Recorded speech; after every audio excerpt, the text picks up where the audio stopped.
Üniversitesi 1993 yılından itibaren civar illerde kurduğu fakülte ve yüksekokul araştırmacı kadrosuna sahip olan Erciyes Üniversitesi'nin yerli ve yabancı 52.783 öğrencisi bulunmaktadır. Erciyes Üniversitesi çalışmalarını yapmak üzere Erciyes Üniversitesi İlahiyat Fakültesi Dekanı Profesör Doktor Sayın Ahmet Kamil Cihan'ı bize davet ediyoruz.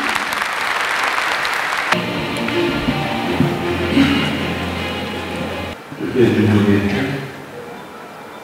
Cumhurbaşkanlığı Sözcüsü Büyükelçi Sayın Profesör Doktor İbrahim Kaman'ın Sayın Oğlu, Sayın Büyükşehir Belediye Başkanı, değerli rektörler, değerli protokol, sevgili misafirler ve sevgili gençler.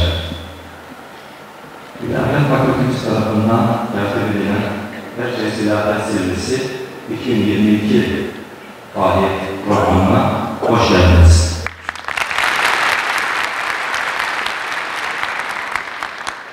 Bildiğiniz üzere üniversiteler mevcut bilgileri genç nesillere aktardığı gibi toplumu ilgilendiren sorunları da araştırıp onlara çözümler önererek bunları toplumun, kamunun yararına sunar. Bu bakımdan diğer bütün kurumlar gibi üniversitelerimiz modern hayatın düzeni ve organizasyonuna yardımcı olmak için yapılanmıştır. Toplumsal kurumlarla gelişmeyi sağlayan modernlik bu yönüyle hayatı kolaylaştıran bir şeyken diğer taraftan birçok sorunların da kaynağını teşkil etmektedir. Modernite 17. yüzyıldan itibaren Avrupa'nın bilimde, ekonomide, toplumda, kültürde ve siyasal alanda yaşadığı büyük ve köklü dönüşümleri ifade eder. Bizde ise modernleşmenin kurumsal ve yapısal etkileri tanzimata kadar gider. İlk dönemlerinde paradigmatik bir zihniyet ve kültürel dönüşüm olarak modernlik çok önemli bir karşılık bulmamıştır. Bir başka ifadeyle bizim modernleşme serüvenimiz tarih boyunca hep gerilimli ve sancılı bir süreçte geçmiştir. Fakat söz konusu bu çatışma ve sancılı süreç aynı zamanda Batı dünyası için de geçerlidir. Modernitenin temel vurgusu insana gelenek ve dinin bağlayıcılığından kurtararak aklın önderliğinde bireysel, toplumsal ve siyasal hayatı yeniden modernite bilincine göre inşa etmek ve bu inşa sürecinde geleneğe karşı kendi kaderini kendi elinde tutan bir insan tipolojisi ortaya çıkarmaktadır. İnsanın dünya ile olan ilişkisinde ve tarihi anlamlandırma konusunda pozitivist bir bakış açısını geliştirmek olmuştur.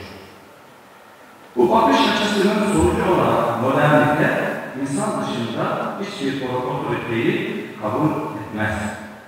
Sadece beşeri anlamda insanı merkeze alır. Bu nedenle modernitenin etkisinin en çok hissedildiği yer sosyal hayat, dini alan ve gelenektir. İslam dünyası maruz kaldığı bu zihinsel değişim karşısında ya içtihat, tecvid, ıslahat, tanzimat ve benzeri kavramlarla modernite ile uzlaşma yoluna girmiş ya da bid'at, küfür, haram ve benzeri kavramlarla toptan reddetme yolunu tercih etmiştir. Bu nedenle modernite ile din arasındaki ilişki biçimini inceleme konusu yapmak birçok araştırmanın amacı olmuş ve bu incelemeler sonucunda birçok yaklaşım, tespit ve önemli sonuçlar ortaya konulmuştur. Diğer taraftan modernitenin etkisinin en çok hissedildiği zihin alanı kesinlikle gençliğe aittir. Zira gençlik dönemi bir bakıma çeşitli zihni belirsizliklerin ve yaşam arayışlarının olduğu çetin bir dönemdir.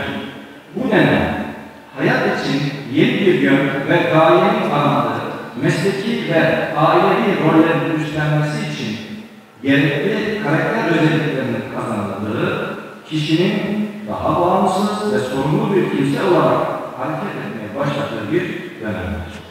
Bu nedenle gençlik dönemi ruhsal açıdan belli ölçüde bir kriz dönemi olup, rasyonellikle duygusallık, kendini yüceltmeyle aşağılık kompleksi, bağımsızlık arzusuyla bağımlılık, idealizmle hayal kırıklığı, cesaretle mahcubiyet, kesin inançlılıkla şüphecilik gibi duygular arasında yediklerin yaşandığı bir süreci ifade eder. Gençlerin kimlik ve kişiliklerinin oluşmasında, dünyaya bakışlarında, problemlerinin çözümünde, zihin dünyalarının inşasında geleneksel, dini ve ahlaki değerlerin oldukça önemli bir rolü vardır. Özellikle din ve değerler alanında yapılan çalışmalar, gençlerin karşılaştıkları problemlerin çözümünde dinin ve geleneksel değerlerin önemli katkılar olduğunu ortaya koymaktadır. Gençler modern hayatın haz ve hız eksenli sürekli değişim ve yenilenme baskısına en çok maruz kalan kesimdir. Gençlerin zamanın ruhuna katılma konusunda geleneğin kadim mirası ile geleceğin yerine göre korkutucu, devasa değişkenliği arasında çift yönlü bir eksen söz konusudur. Küreselleşen dünyanın tüketimci kültürü, çoğulculuğa karşı tek tipleştirici ve her şeyi metallaştıran tüketimci piyasa dili maalesef en çok gençliği hedef almaktadır. Öte yandan gençlik tüm bunlarla birlikte tarihi ve toplumu ayakta tutabilecek temel değerlerini korumak yoluyla yenilenerek zamanın içinde değişimleri olan asıl dinamik gücü temsildir. İşte bu düşüncelerden hareketle modernite karşısında dinin anlam, işler, değer ve sosyal erdemler konusundaki öncülüğü yine gençlerin çalkalantılı süreçlerinde dini ve ahlaki değerlerle kurduğu ilişkiyi bir kere daha ilmi metotlarla ortaya koymak, sorunlara dikkat çekip muhtemel öneriler sunmak gayesiyle Erciyes İlahiyat Zirvesi'ni gençlerimizle birlikte planladık. Erciyes Üniversitemiz, Sayın Cumhurbaşkanımız Recep Tayyip Erdoğan'ın gençlerin zihin eğitimine verdiği önemden de yola çıkarak vizyon geliştirmiş ve bu vizyon çerçevesinde zirvemize büyük destek vermiştir. Bu çerçevede zirvemize konferansı ile teşrif eden, aramızda bulunarak gençlerimize destek veren Türkiye Cumhuriyeti Cumhurbaşkanlığı Sözcüsü Büyükelçi Sayın Profesör Doktor İbrahim Kalın'a kalbi şükranlarımızı ifade etmek isterim. İnanıyoruz ki bugün yapılacak olan sunumlarda bizlere ışık tutacak önemli bilgiler olacaktır. Değerli konuşmacılarımıza ve müzakere yapacak hocalarımıza da şükranlarımı sunuyorum. Bu toplantının hazırlanmasında her türlü desteği sağlayan Erciyes Üniversitesi Rektörü Profesör Doktor Mustafa Çalışan, destekleriyle bizleri cesaretlendiren Kayseri Büyükşehir Belediye Başkanı Doktor Mehmet Büyükbilişar, Kayseri Müftüsü Yusuf Akkuş'a, Gençlik ve Spor İl Müdürü Ali İhsan Kavalcı'ya ve İlahiyat Fakültesi Öğrenci Temsilcisi Ahmet Gönülcü ve ekibine şükranlarını sunuyorum. Bu toplantının zikri geçen sorunları ve çözümlere bir nebze de olsa ışık tutarak farkındalığımızın artmasına vesile olmasını ve yapılacak çalışmalarla bunun gelişerek devam etmesini temenniyor ve tekrar hoş geldiniz. Sevgili öğrenci arkadaşlarım, sevgili protokol, öncelikle bu nazik davetiniz için hepinize çok teşekkür ediyorum. Gençlerin bu organizasyon başından sonra merkezinde olduğunu bildiğim için bir heyecanla geldim. Açıkçası bunu bir protokol daveti olarak gördüm. O yüzden de gelirken genç arkadaşlar acaba neleri paylaşsam, neleri konuşsak diye zihnimde şöyle bir muhasebe yaptım. Konunun son derece önemli olduğu aşikaralarla beraber detayların anlatılmasının, tartışılmasının, mücadele edilmesinin de son derece önemli olduğunu hissederek sizinle birkaç noktayı paylaşmak üzere bugün huzurlarınızdayım. Ama öncelikle gerçekten Erciyes Üniversitemizin Kayseri'nin Anadolu'nun üreten dünyaya açılan güzel şeylerin ortaya koyduğu büyük başarıları da takdirle izlediğimi özellikle ifade etmek istiyorum. Genellikle sanayi ve ticaret şekli olarak biliyorum Kayseri ama diğer birçok alanlarda da yeni kültür, sanat, düşünce ve son dönemde de özellikle Türkova'da gerçekten ismini en güzel yerlere yazdırmaya devam eden bir şekilde siz de burada öğrenci olduğunuz için bence kendinizi şanslı hissetmelisiniz.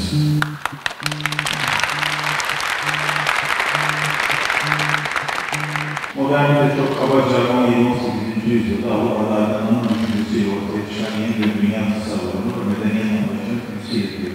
Etkileri itibariyle Avrupa'nın dışına çıkıp bütün dünyanın tarihinin, entelektüel, siyasi, kültürel, ekonomik tarihinin seyrini değiştirmiş büyük bir dönüşümden bahsediyoruz.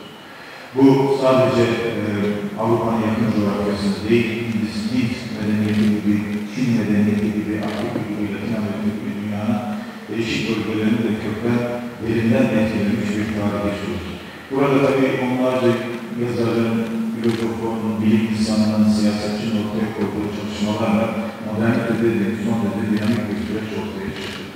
İki tane hususu ben bunlar arasından biraz çekerek ön plana alarak sizlerle konuşmak istiyorum. Modernitenin diğer bütün özellikleri arasında rasyonalizm yani akılcılığa ve gelenek karşıtlığını yaptığı vurgunun önemli olduğunu tespit edebiliriz. Rasyonalizm, akılcılık yani insanın hakikat yolculuğundaki temel kılavuzunun akıl olması gerektiği, aklın dışında hiçbir şeyi referans almaması gerektiği tezi aydınlanma düşüncesinin temel kalkış noktalarından bir tanesi. İkinci önemli kalkış noktası da tezi de gelenek karşıtlığı. Zira aydınlanma ve Batı modernitesi yeni bir başlangıç yapmak için gelenekle bağlantı kurmak, yeni bir milat başlatmak ve bunun için de kendinden önceki bütün dönemleri karanlık çağ olarak tanımlamak zorunda. Aydınlanmanın Batı'da modern düşünürlerin karanlık çağ diye tanımladığı dönemler yani 11, 12, 14. yüzyıllar karanlık olduğu için değil, aydınlanma kendisini bir büyük uyanış, güneşin doğuşu, aklın hakikatinin bütün insanlık üzerine ışıması olarak tanımlamak zorunda olduğu için kendinden önceki bütün dönemleri karanlık çağ olarak tanımlamıştır. Aslında bu tarihlerden, bu dönemlerde bizim tarihimiz açısından da ayrı bir sorun teşkil ediyor. Zira tarihçilerin Avrupa merkezi tarih perspektifinden hareketle ileri sürdüğü karanlık çağ tezi ve kabul ettiği dönemde yüzyıllara baktığımız zaman bunlar İslam medeniyetinin en zirve yüzyıllarıdır. 10, 11, 12, 13. yüzyıllar, 14, 15. yüzyıllar İslam düşüncesinin ve medeniyetinin zirve yaptığı dönemlerdir. Kindi'den Farabi'ye, İbn Sina'dan İmam Gazali'ye, Ebu Hanife'den İmam Şafii'ye, aklınıza gelebilecek İslam medeniyetinin bütün büyük düşünürleri, filozofları, bilim insanları, şairleri, mimarları, şehitleri, kilit planlamacıları, siyasetçileri, siyaset bilimcileri bu dönemde ortaya çıkmış ve insanlığın tarihini değiştirecek büyük bir birikimi ortaya koymuşlar. Şimdi kalkıp bu döneme, pırıl pırıl bir güneş gibi bütün dünyayı aydınlatan bu döneme karanlık çağ demek, orta çağ demek ancak Avrupa merkezi tarih perspektifinden hezeyanlarından birisi olarak görülüyor. Fakat hala biz zihnimizde Avrupa merkezciliği aşamadığımız için kendi tarihimize dahi, kendi kültürümüze, sanatımıza, düşüncemize dahi Avrupa merkezi perspektiften bakıyoruz. Hala mesela ortalama bir ders kitabını aldığımız zaman, tarih, felsefe, sosyoloji, bilim tarihlerini aldığımız zaman bilim nerede başladı, düşünce nerede başladı diye şöyle bir incelediğimizde genelde anlatılan hikayenin kadim Yunan'da başladığı, bilim mantığının düşüncenin kadim Yunan'da başladığı, medeniyeti adeta batıdan ortaya çıkıp tekrar batıya doğru akan büyük bir nehir oldu. Onun dışındaki bütün medeniyet birikimlerinin, İslam medeniyeti, Hint medeniyeti, Çin medeniyeti o büyük nehre düşürmüş veya küçük şehirden ibaret oldu. Tasavvuru zihinlerimize o kadar yerleşmiş ki sanki Eflatun'dan önce, Sokrat'tan önce insanlık düşünmüyor idi, felsefe yoktu, bilim yoktu gibi bir yanılsamanın içerisindeyiz. Halbuki kadim Yunan düşünürlerini okuduğumuz zaman, Eflatun okuduğumuz zaman bizim dönemimiz felsefenin bittiği dönemlerinde kadim Yunan'da. ve aslında felsefenin başlangıcı olarak Mezopotamya ve Kıdem Mısır'a işaret ederler. Hatta Pitagoras gibi Yunan düşüncesinin Parmenides gibi büyük kurucu figürlerini ki Parmenides Müslüman hastalığından gelmiştir, Ege'de kendisi, düşünürlerin gerçek matematiği ve metafiziği öğrenmek için Mısır'a gittiğini ve orada uzun yıllar kaldığını biliyoruz. Platon'un Sokrat'ın eserlerinde, konuşmalarında Kıdem Mısır'a yapılan referansları düşündüğümüz zaman asıl gerçek felsefenin, düşüncenin bu coğrafyadan Kıdem Yunan'a geldiğine dair bizzat kendi Yunanlıların kendi şehadetlerini görürsünüz. Dolayısıyla düşünce tarihini, felsefe, mantık, bilim tarihini Kıdem Yunan'la başlatmak bu Avrupa merkezi konuşmasının bir yansımasından ibaret. Tarih perspektifi o kadar önemli ki bizim tarihi bu manada yeniden yazmamız gerekiyor.